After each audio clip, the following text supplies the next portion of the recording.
The Breeding Narcissist. Hello, I'm H.G. Tudor.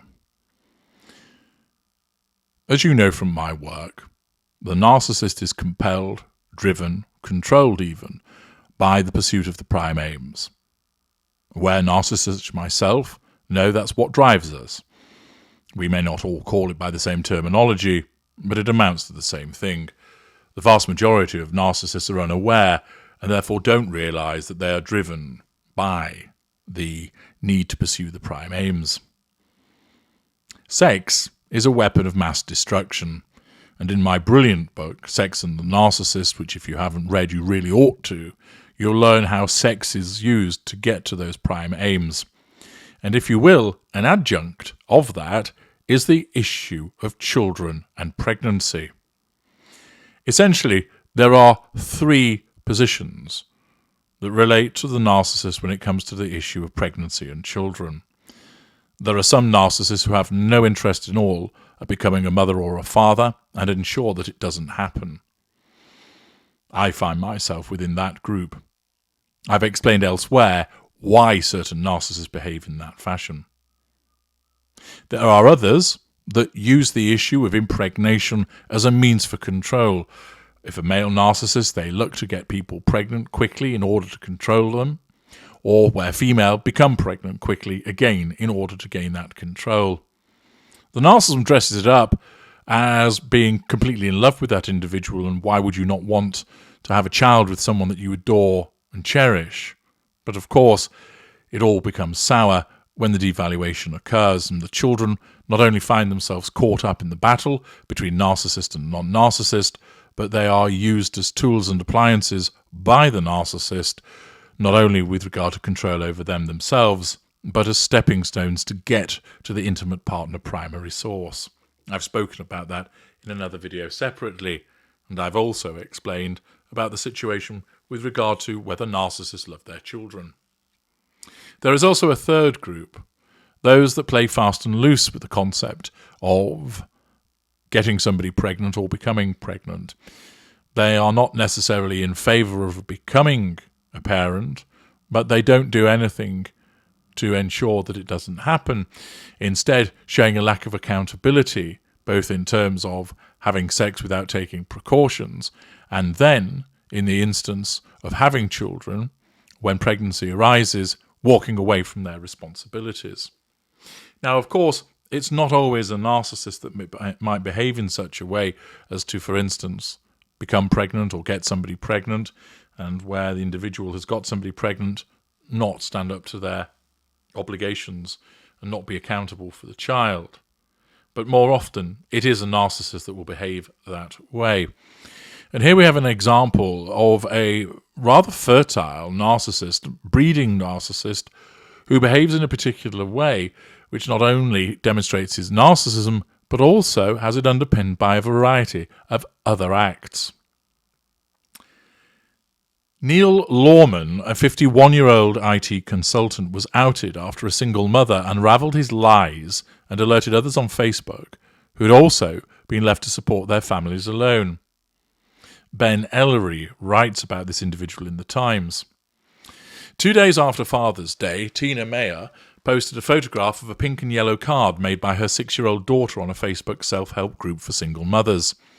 Covered in hearts, it was not dedicated to the child's father, whom the little girl Josephine had never met and who denies her existence, but her older brother. Other mothers in the group were quick to express their sympathy. "She knows who is her protector," posted one. The Facebook group, founded 3 years ago by Mayer, a business consultant, is a place where women exchange advice and commiserate about the situation in which they and their children find themselves. However, in a disturbing illustration of how one man can go through life lying to women, abandoning them with children and paying no child support, what the members of the group share is that many of them have been left by the same man. The group was set up to expose Neil Lawman, who has allegedly fathered at least 5 children he has failed to support. Playing fast and loose with getting people pregnant, lack of accountability, lack of emotional empathy, failure to provide financial support, sense of entitlement, lack of accountability. On at least one occasion, he told a woman, Maya, that he was infertile, lie, and was allergic to latex, lie, before they had unprotected sex. This, of course, is enabling to assert control in the moment by having unprotected sex, which is what he wants. Protected sex, of course, comes with responsibility. And often the narcissist isn't interested in that responsibility. They want to get on with having the sex because the sex is the pathway to control and fuel. Lawman left her when Maya became pregnant. Lack of accountability, lack of emotional empathy. She resorted to tracking down Lawman's ex-wife, also a business executive, comparing her daughter's DNA with that of his former wife's children. Using the Facebook group to warn women, Maya has been able to unravel years of Lawman's lies, sustained method of conduct, which culminated in her discovering that he had other children. Through the course of her investigation, she also discovered 2 women living on the same street as each other, who each claimed to have had a child with him born 8 weeks apart. The case raises questions for the government's child maintenance service, because despite Lawman having connections with 27 businesses on Companies House, at least 4 women say he's paid them little or no child support, parental obligation of responsibilities of duties, lack of emotional empathy, lack of accountability. The Times has spoken to 4 of the women. Tina Maya is the first. After the e-commerce consultant began feeling forgetful, she remembered experiencing the same symptoms when she was pregnant. Although her partner Neil Lawman, an IT consultant, had told her he was infertile following testicular cancer, lie, having missed a period, Maya decided to take a pregnancy test for peace of mind. The test indicated that she was expecting a child, beginning a chain of events that would change her life. It beggars belief, Maya said. With each twist and turn, there was a new jaw-dropping discovery. Maya, a divorcee, was earning a 6-figure salary when she met Lawman at a business conference in 2016, and the pair exchanged details. During their first date, he told her he was infertile and that he was allergic to latex, she said. We met up, and he told me that his ex-wife had left him for his best friend because he was infertile. Triangulation, bringing up the past, smearing, pity play. It didn't occur to me that someone would lie about those things. I missed my period and took a pregnancy test which came back positive. I was really confused, so I went to my doctor to make sure, and it was true. I was pregnant. I thought it was a miracle baby. When I told him, he reacted terribly. He went very cold and sent me nasty voice notes, malign follow-up hoovers. The Time has heard the notes. In them, Lawman says, "Let's talk about this baby. Now, there's something very strange about this baby. Let me explain it to you. I was married for 9 years. I was with someone for 12 years, and we couldn't have children because I was infertile. I had both of my tubes cut and one of my testes removed because I had cancer. You know about vasectomies. So I'm going to tell you something. You can keep the baby. Great for you. But it ain't mine, darling. It seriously isn't mine. Whether you've been with someone since March, whatever else. I will have nothing to do with you from today, nothing to do with you claiming I'm the father of your child. My solicitor will be writing to you advising you of the situation." Malign hoover, use of threat. Denial, parental abrogation of responsibilities and duties. In another voice message he sent to Maya, age 48, from Great Kingshill in Buckinghamshire, he said, "I cannot produce children. I don't have a low sperm count. I have 0. The child support agency has just recently been reformed. I do not have to go for a DNA test. The child would have to be born. You would have to get me to verify that I am a father, which obviously without a court case, I will not do. The child support agency cannot take money from me until any parental rights were worked out. If you are pregnant, how it's happened is one thing. How you deal with it is not my issue. Dismissiveness, lack of emotional empathy, lack of accountability." As well as the denials, Lawman sent an email to the directors at the company which Maya worked. In it, he went into graphic detail about their sex life. Malign hoover by proxy. Assertion of control, smearing, oversharing, lack of emotional empathy. Maya is calling for a change in the law to stop men lying about being infertile. In 2019, Jason Lawrence, who was 54 at the time, was found guilty of raping a woman twice, despite her consenting to sex, because he had lied about having had a vasectomy. The following year, the verdict was quashed on appeal. However, Lawrence has other rape convictions and he's still in prison. Mayer said it's wrong that women have to bear the brunt of men's actions because they do not want to have sex using a condom. Next, the ex-wife. Mayer began looking into Lawman's background and discovered that he had an ex-wife with whom he had 2 children. She met his ex-wife at her home in the home counties. The woman, who asked not to be named, told Mayer that she met Lawman in 2000 when they both worked at a bank. She was in asset management and he worked in IT. He does succeed in fooling women who you wouldn't expect to be fooled by somebody like that, his former wife told The Times. That, of course, is an apt description of the dynamic between narcissist and victim. I think he won the lottery when he met me.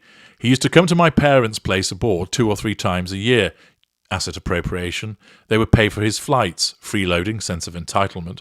They would pay for everything when he was there, allowing others to pay, sense of entitlement. He was not an active father, parental abrogation of responsibilities and duties, nor a particularly nice husband. At the time we married, I had no idea he had children with former girlfriends. In 2003, one of the mothers reached out to me to say she had a child with Neil. I thought she was mad. I wondered why the CSA weren't knocking down our door, but she wasn't mad, she was telling the truth. Lawman left her in 2009, disengagement, and according to her, he has not paid a single penny in child maintenance. Parental abrogation of responsibilities and duties, lack of accountability. She said, I've been repeatedly through the Child Support Agency and the Child Maintenance Service.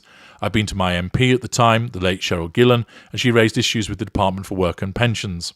He knows how to play the system. He's self-employed and declares 0 income, lack of accountability. When they chase him for arrears, he goes on to benefits. Tina and I go through a cycle of reporting him for fraud, and then he comes off benefits. Suddenly the CSA pulls their finger out and chases him, so he goes back on benefits. Nobody cares or thinks about the number of benefits. How many kids will he have before this stops? He doesn't pay for any of them, and it is the women who have to pay the price. The kids have been put through hell. Lack of accountability, lack of emotional empathy. Lawman attempted to gain custody of their children, but during a hearing, the family court was told that he had 5 convictions for 11 offences, including fraud and theft, dishonesty, lack of emotional empathy. The case was dismissed by the judge. He has not seen his children with his ex-wife since March 2010. Lack of accountability, absence of emotional empathy. 2 children on the same street. The Times has spoken to 2 women who lived on the same street in Goodmays in Ilford, East London, who say they gave birth to Lawman's children within 8 weeks of each other in 1996. One of the women, who asked not to be named, said, I was only 17 when I met him. He was in his 20s and I was still in school living with my parents. I became pregnant shortly after we met and he said, I can't go through this again. You're going to have to do a DNA test. So I ordered one. It turned up and he started threatening me, saying, stay away from me and my family. Lack of emotional empathy, lack of accountability, use of threat. I felt terribly guilty that I couldn't give my child 2 parents. I was even thinking of giving my child up for adoption at one point because I loved them so much I thought they needed 2 parents. But I worked 2 jobs to support my little family. I was too proud to go on benefits. The CSA said, we can't get in touch with him. We don't know his whereabouts. The other woman lived opposite Lawman. She told The Times, he told me he was an accountant. We became girlfriend and boyfriend and things moved very quickly. Note, things moving very quickly, a hallmark of the behaviour of the narcissist. We were engaged after a couple of months. Sense of entitlement, red flag. You're young and in love and it's all good. He was living across the road and then he said, let's ditch this and get a place together. I think the reason we moved quickly was because he had got a woman on the same road pregnant. Actually, it wasn't. It was because he wanted to bring this person under control. I only found out last year when one of the ladies on the Facebook group messaged me. At first he told me he didn't have children, but that wasn't true. Lie. As well as the other child on the same street, I found out he had a son from another relationship. I lost myself when we were together. I became very timid. Eventually my mum gave me the confidence to leave. I remember him saying, no one will ever want you. You're fat and you're ugly. Insult. Assertion of control through insult. Lack of emotional empathy. The lady concerned weighed 7 stone 2 pounds. While we were together, he was arrested for fraud, criminality. He claimed it was a mistake. He said it was for child maintenance for his previous child. My son was 20 months old when I left him, and the last time Neil saw our son, he was 6. She added, one letter from the CSA said he was going to pay us nothing. We just stopped trying in the end. The CSA hasn't been able to get him because he doesn't work, apparently. He might have paid the odd pound here and there. He can't be allowed to hurt people anymore. It's not fair. The Times visited Lawman at his flat in Southend, Essex, complete with its own gym. According to Facebook, he'd just returned from a holiday in France with his girlfriend. While speaking to Lawman through his intercom, he initially claimed it was not him, lie, but then said he had an injunction. He said, "It's all not correct and I'm not prepared to give any more information. There is a police action already taken out with Southend Police, so I will notify them. You don't know what I've denied and what I haven't. I won't be making any comment." This individual, clearly a narcissist, demonstrates that he has repeated intimate partners that he pursues with almighty haste, that he has no regard for the issue of whether he gets them pregnant or not, and indeed lies about his fertility. He becomes abusive once the individual becomes pregnant, because that naturally is a burden on him. He has no sense of accountability for supporting that child or the mother, and instead simply sees them as a burden, which thus threatens his sense of control, resulting in him disengaging and engaging in malign behaviours by way of the various threats that have been issued and the malign follow-up hoovers. He shows many indicators of the narcissist, and he's one who's had many children but demonstrates no accountability or responsibility for them at all. I'm H.G. Tudor. Thank you for listening.